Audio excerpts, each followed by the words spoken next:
we're all just we should live in that. I feel like, when you're blessed, you gotta embrace that, live in it, encourage it, and don't let anybody else try to throw dirt on it. But the funny thing about blessings is that it comes with abundance. Yes. And so just to continue the blessings and the abundance, we have one more performer for you. Give it up for Sarah Ashley.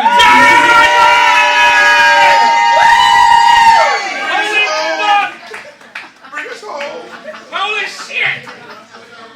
Yes! Hey, hey, You thought he was leaving? Me too! I know, because what time is it? It's past my bedtime, girl! I was in bed 2 hours ago. We're preserving relationships. I am, yeah, preserving relationships. I am excited to be up here tonight. I'm with family. I've performed with a lot of these people for like over 17 years. I don't know why I'm crying. The work is just that good. And our wonderful host here said something about blessings. And that we should embrace that and we should encourage it. A lot of people who have heard me speak know my signature poem, which is called No Fear. And it's my testimonial piece. Even more so. And the only reason I'm doing it tonight is because of my girlfriend who's here. And I want to do it for her so she can hear my testimony. Just for you who don't know, I started on the poetry scene doing erotica. Anybody remember that? Yes. I am saved and sanctified now, so that is not me I was like, I only know the same Okay. I've gone through a lot of stuff in my life. I'm actually in the middle of writing a one-woman play, so you guys are all going to hear. So this is like a flash forward of that. And this is called No Fear, Soraya. Blessings on blessings on blessings. Fear preys on fragile faith.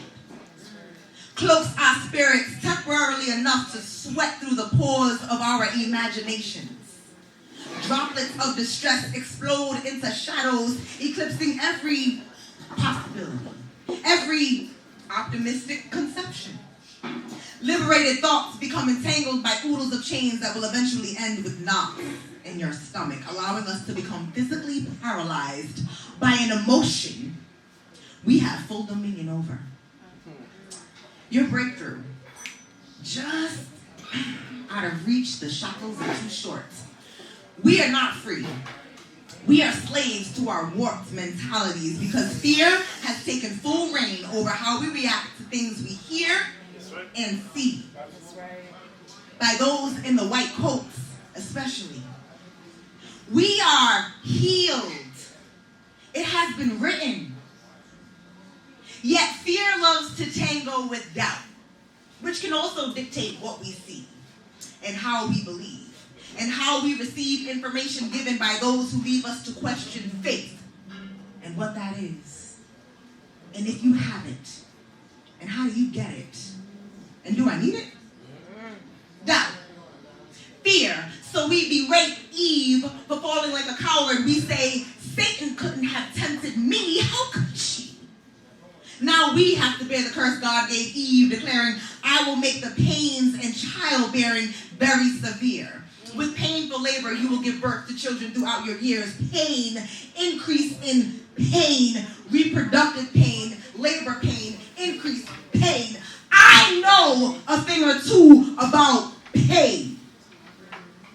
Trust me. The doctors say I have endometriosis stage 4, a devastating disease of the female reproductive system, only one that 176 million women are accounted for. Nobody wants to be a mommy more than me.